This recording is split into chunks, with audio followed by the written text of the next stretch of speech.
듣기로는 재하가 예배 드릴 때 저 뒤에 앉아가지고 대표 기도하려고 장로님이 앞에 있으면 오늘은 김병국 장로님이다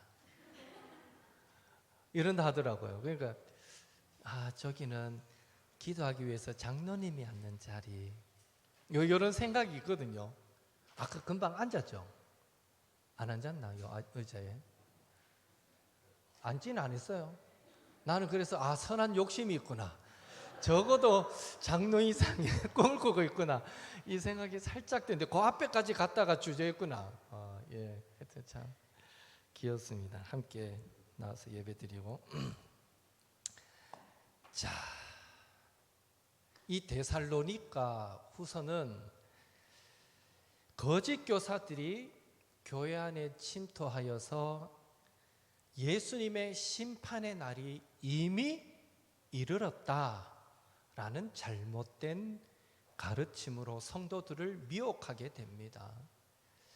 그래서 많은 성도들이 그 미혹함에 빠져서 영적인 무질서와 게으름에 빠지게 되었고요. 그것을 두고 바울은 지금 편지를 보내서 그 거짓 교사들의 잘못된 가르침 따르지 말아라, 바로 잡아주는 내용이 주된 이 데살로니가 후서의 내용입니다. 그 중에 오늘은 2장 1절에서 12절 말씀인데요. 여러분, 미혹한다라는 말의 특징이 뭡니까? 미혹한다. 제가 생각할 때 솔깃하다라는 특징이 있는 것 같아요. 그럴듯하다. 한 예로 우리 함께 운동해서 건강해지자라는 말에는 많은 사람들이 솔깃하지 않는 것 같습니다. 그런데 오늘은 비 오는데 하루 운동 쉬자, 이런 말에는 솔깃하고 쉽게 유혹됩니다. 우리 함께 새벽 기도 가자, 이 말은 좀처럼 감동이 안 옵니다. 그런데 오늘 비 오는데 밖에 날씨도 추운데 우리 오늘 하루는 쉬자, 이러면 얼마나 복음처럼 들리는지 모릅니다. 우리 인간은 자신을 참으로 위하는 진리의 말보다는 자신의 영혼을 조금씩 병들게 만드는 미혹하는 말에 유독 약하다, 그런 생각을 해보게 됩니다. 바울이 볼 때 지금 데살로니가 교회는 거짓 교사들의 미혹에 큰 위기를 맞이하였습니다.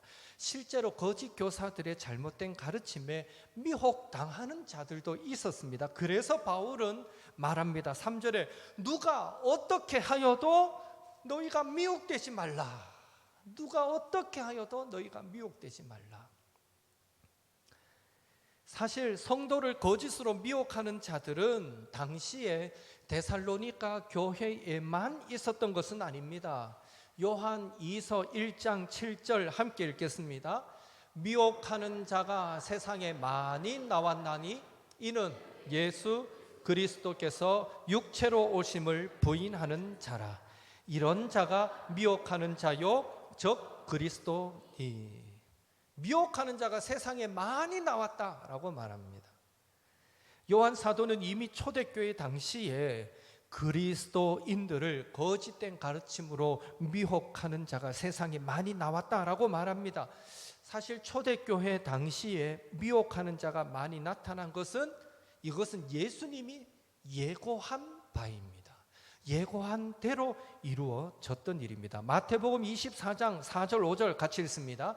예수께서 대답하여 이르시되 너희가 사람의 미혹을 받지 않도록 주의하라.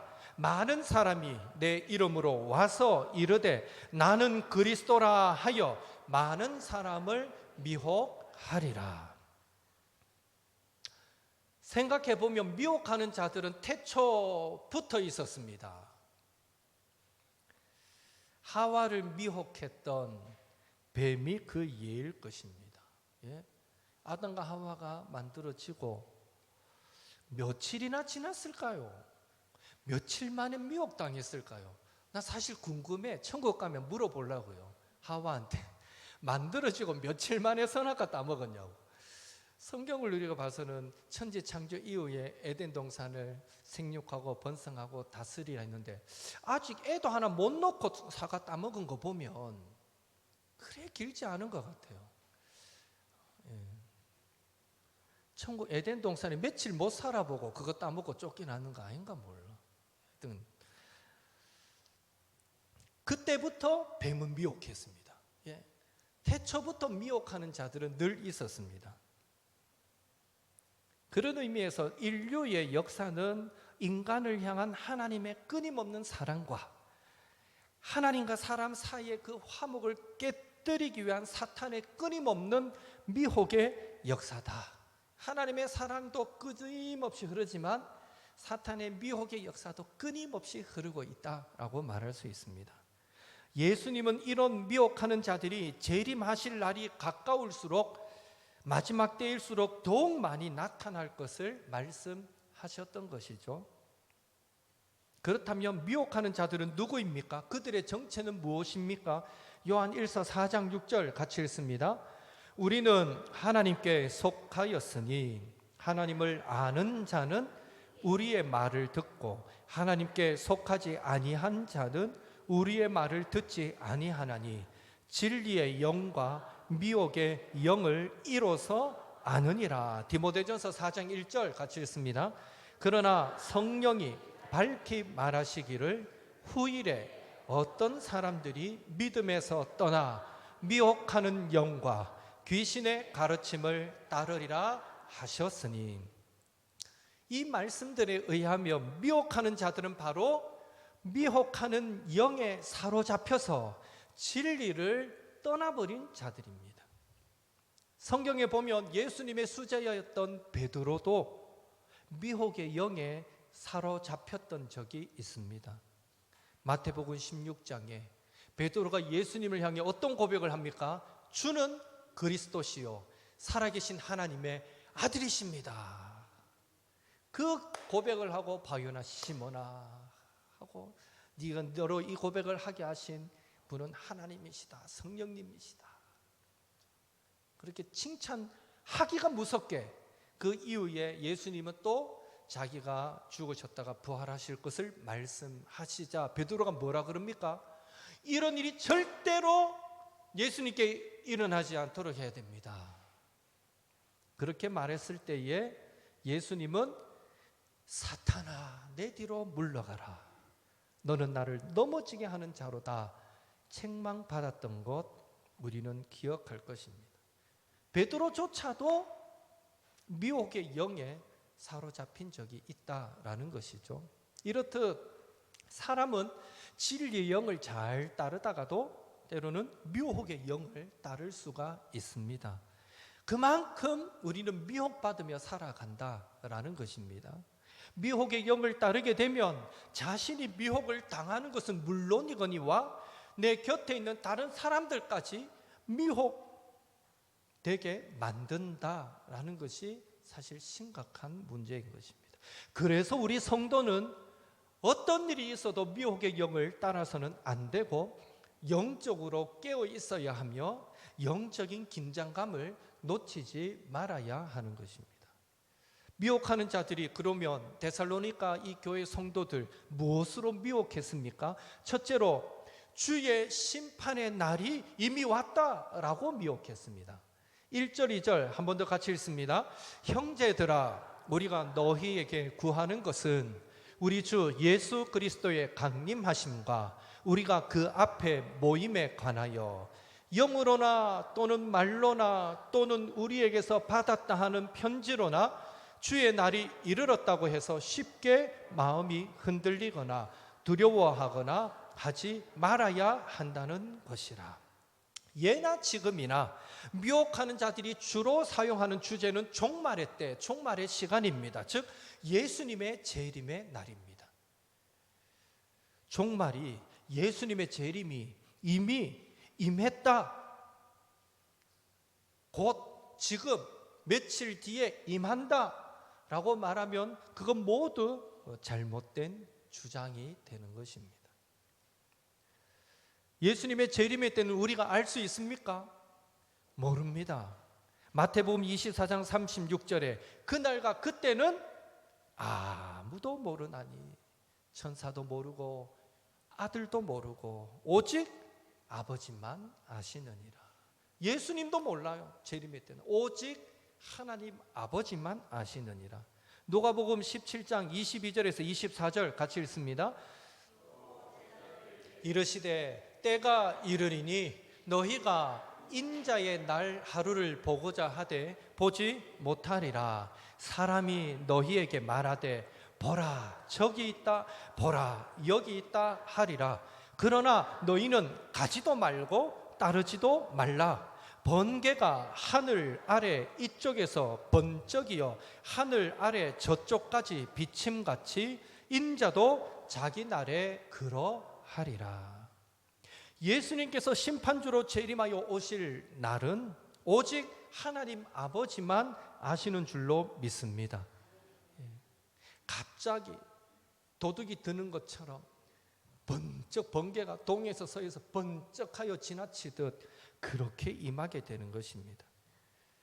따라서 그 때에 대해서 말하는 사람들 모두가 미혹하는 자들이다 라고 보시면 되는 것이죠. 둘째로 자신을 하나님이라고 신이라고 주장한다라는 것입니다. 미혹하던 자들이 그렇게 주장을 합니다.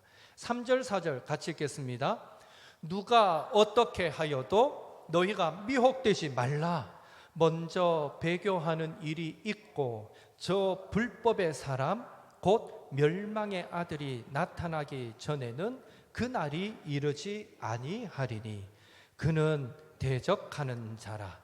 신이라고 불리는 모든 것과 숭배함을 받는 것에 대항하여 그 위에 자기를 높이고 하나님의 성전에 앉아 자기를 하나님이라고 내세우느니라. 당시 로마 황제는 자신을 신격화하여서 숭배하라고 요구했습니다. 그렇게 강요했었죠.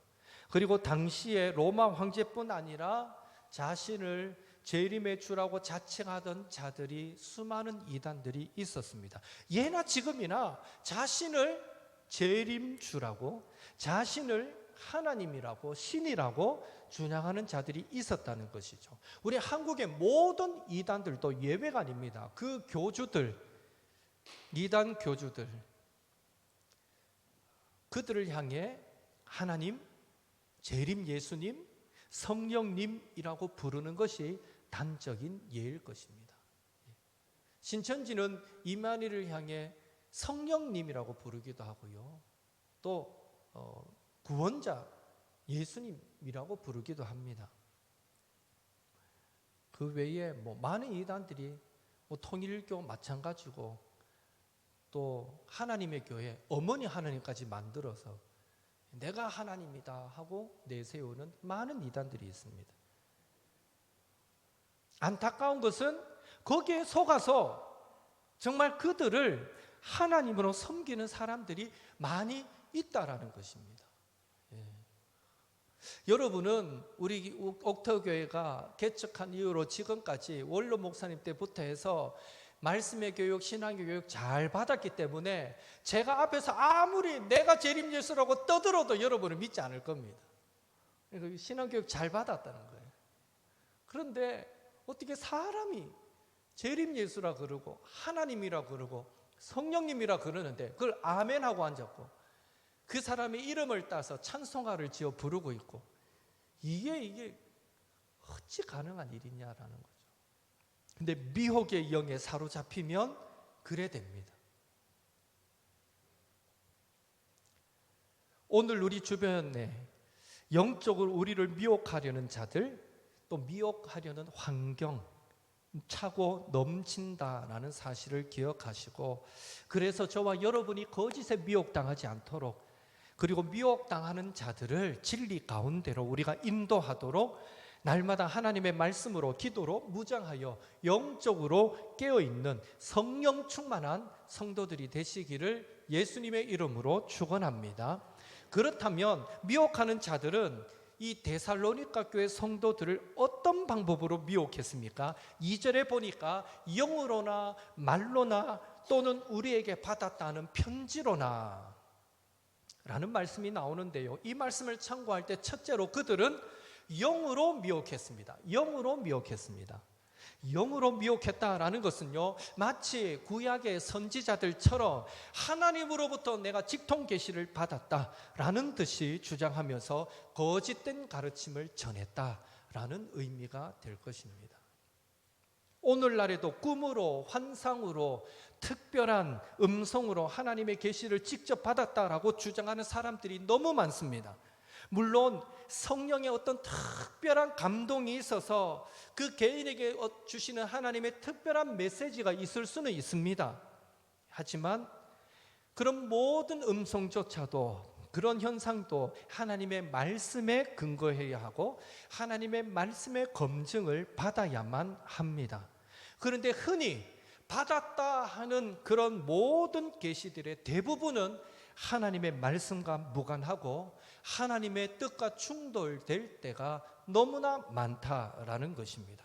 그래서 가장 확실한 계시는 하나님의 말씀, 성경임을 우리는 늘 믿고 하나님의 말씀을 가까이 해야 합니다.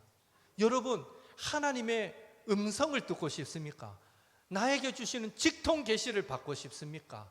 그러면요, 말씀 앞으로 나아가십시오. 말씀 속에서 우리는 더 분명한 하나님의 음성을 들을 수 있습니다. 둘째, 그들은 말로 미혹했습니다. 말로 미혹했다라는 것은 교묘한 말로, 아주 회개한 논리로 사람들을 미혹했다는 것입니다. 당시에, 초대교회 당시에 영지주의가 그 한 예가 될 것입니다. 영지주의자들의 주장에 의하면 영혼은 깨끗하고 선하고 육체는 더럽고 악하다는 것입니다. 그러니까 그들의 이런 논리 때문에 오실 메시아 구원자, 그는 더럽고 악한 육체를 입고 올 수가 있습니까? 없습니까? 그들의 논리라면 육체를 입고 못 온다는 거, 영지주의자들의 논리에 하면 영은 선하고 아름답지만 육은 더럽고 악하다는 거예요. 그런데 어떻게 메시아가, 구원자가 육신을 입고 오느냐는 거예요. 그래서 그들은 육신을 입고 오신 예수님을 부정합니다. 예수님의 인성을 부정합니다. 참된 메시아가 되려면 절대 인성을 가져서는 안 된다라고 주장합니다. 그러니까 초대교회부터 나타난 이단들이 이런 논리로 이단적 가르침을 교회 안에 들어와서 퍼뜨리기도 했던 것이죠. 오늘날에는 종교다원주의가 모든 종교에 구원이 있다라는 논리가 말로서 성도들을 미혹하는 하나의 논리가 아닐까 싶습니다. 절대 진리가 무너진 시대, 모더니즘 시대를 넘어서서 이제는 포스트 모더니즘 시대, 모든 것엔 진리가 있다, 진리는 하나다. 근대에 살아갔던 사람들의 사고는 종교가 있든 없든 모든 사람들의 사고 속에 진리는 하나야 라는 개념을 다 갖고 살았는데, 오늘 이 시대는, 포스트 모더니즘 시대는 진리는 하나가 아니죠. 너도 진리, 나도 진리, 모든 게 진리. 그래서 학교에서 가르칠 때도 정답이 사실은 없잖아요. 아이들한테 가르칠 때 그래, 네 말도 맞아, 네 말도 맞아. 교육도 그 논리로 바뀌어가죠. 포스트 다우니즘 그 문화를 받아가지고, 모더니즘의 문화를 받아가지고 모든 게 맞다는 거예요. 아이들에게 어릴 때부터 이건 잘못된 거야, 이건 옳은 거야, 분명한 가르침을 줘야 하는데, 이 시대가 그런 가르침을 주지 않습니다. 네 생각도 들어보니 괜찮네, 분명히 다른 말을 하는데도 괜찮다고 인정해 주는 시대. 이렇게 커가니 그들이 장성해서 예수 그리스도만 구원이십니다라는 이 진리를 받아들일 수 없는 거예요. 너무 독단적으로 여겨지고 너무 독선적으로 여겨지는 거죠. 그래서 어릴 때부터 신앙생활을 하지 않으면 장차 정말 예수 믿기가 점점 어려워지는 시대를 살아간다라는 생각이 듭니다. 셋째로, 그들은 조작된 문서로 미혹했습니다. 2절에 보니까 우리에게 받았다 하는 편지로나. 미혹하는 자들은 우린 바울에게서 받았어 라는 말로 조작된 문서를 가지고 와서 예수님께서 이미 재림하여 오셨다고 데살로니가 성도들을 미혹했던 것입니다. 오늘날도 고대 문서들을 왜곡해서 엉뚱한 주장들을 하는 사람들이 많습니다. 한 예를 들면 기독교 영지주의 연구가인 캐런 킹, 한때 하버드 대학교 신학부 교수였습니다. 캐런 킹, 하버드대 신학교 교수였으니까 얼마나 똑똑하겠습니까? 예, 캐런 킹. 그는 기독교 영지주의 연구가입니다. 그가 한창 현역으로 왕성하게 활동할 당시에 2012년 9월에 명함 크기만한 파피루스, 고대 파피루스 조각 하나를 발견합니다. 그들에게는 대단한 발견이겠죠. 그런데 그 작은 명함 크기의 파피루스 안에 마리아라는 이름이 분명하게 기록되어 있고요. 그리고 또 예수님의 말씀인 듯 하면서 나의 아내라는 표현이 기록되어 있습니다. 이 작은 요만한 파피루스 안에 이 앞뒤 좌우가 다 끊겼어. 그런데 마리아라는 이름도 나오고 그 밑에 어디쯤 보니까 나의 아내라는 말도 나와요. 이 작은 걸 갖고 이 하버드대 그렇게 똑똑한 사람이 연구하여 내린 결론이 뭔가? 예수님은 결혼했고 아내는 마리아일 가능성이 높다라는 결론을 내렸습니다.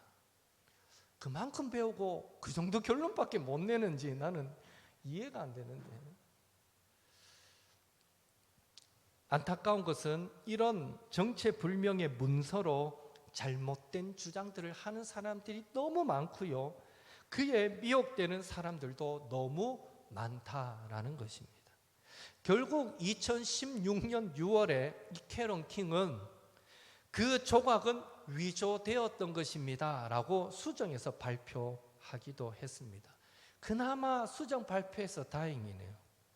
그러나 그가 끼쳤던 기독교의 그 기독교 진리에 대한 해악은 이루 말로 표현할 수 없을 만큼 컸다라고 말할 수 있습니다.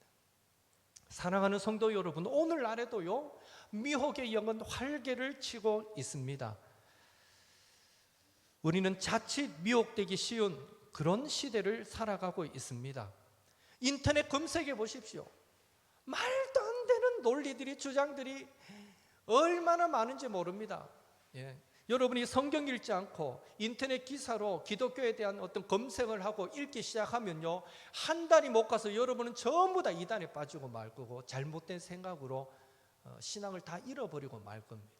그만큼 정말 분별해서 봐야 되는 게 인터넷 기사들이다 싶을 만큼 그렇습니다. 그래서 바울은 데살로니가 교회 성도들에게 오늘 우리에게 경고합니다. 미혹되지 말라, 미혹되지 말라. 그렇다면 그런 잘못된 거짓 가르침에 미혹되지 않기 위해 우리는 어떻게 해야 합니까? 9절 10절 같이 읽겠습니다. 악한 자의 나타남은 사탄의 활동을 따라 모든 능력과 표적과 거짓 기적과 불의의 모든 속임으로 멸망하는 자들에게 있으리니 이는 그들이 진리의 사랑을 받지 아니하여 구원함을 받지 못함이라. 아멘.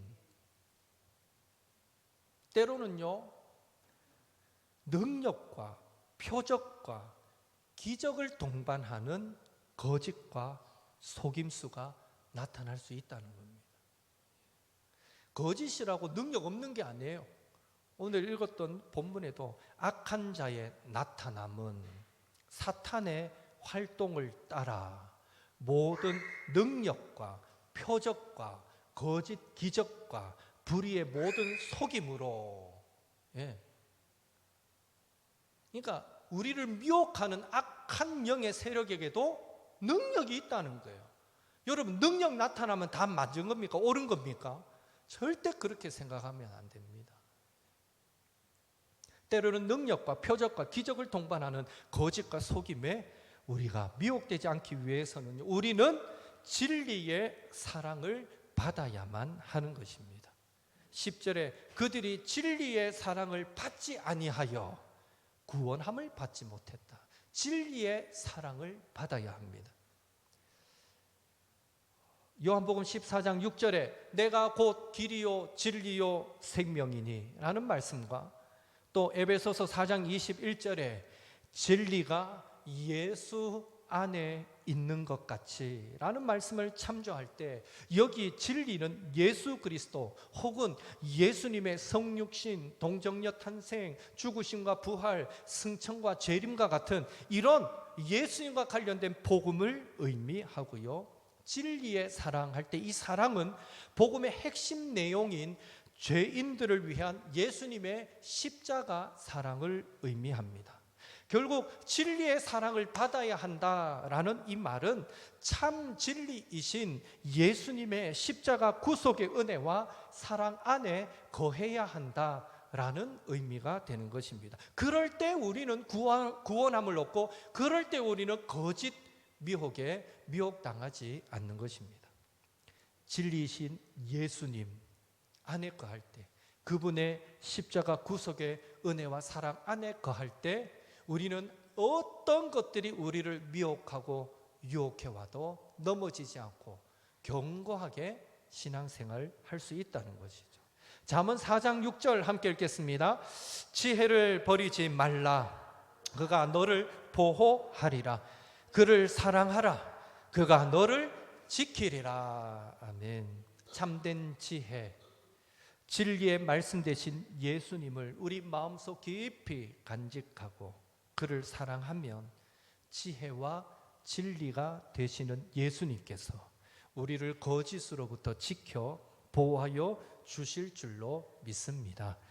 12절 말씀처럼 진리를 믿지 않고 불의를 좋아하여 거짓된 유혹에 빠진 자들에게는 기다리는 것은 심판이요 영혼의 멸망임을 기억하시고 거짓된 미혹에 넘어가 영혼 멸망의 심판을 받지 않도록 하나님의 말씀은 1.1획도 더하거나 뺄 수 없는 진리의 말씀임을 믿으시고 이전보다 더욱 그 진리의 말씀을 사랑할 뿐만 아니라 우리 마음속 깊이 간직하고 순종하셔서 하나님의 심판이 아니라 하나님의 축복을, 하나님의 구원을, 하나님의 위로를 늘 받아 누리며 살아가는 저와 여러분 되시기를 한 번 더 예수님의 이름으로 축복합니다. 우리 찬양하겠습니다. 예수가 좋다오. 우리 찬양하고 같이 기도하도록 하겠습니다. 예수가 좋다오.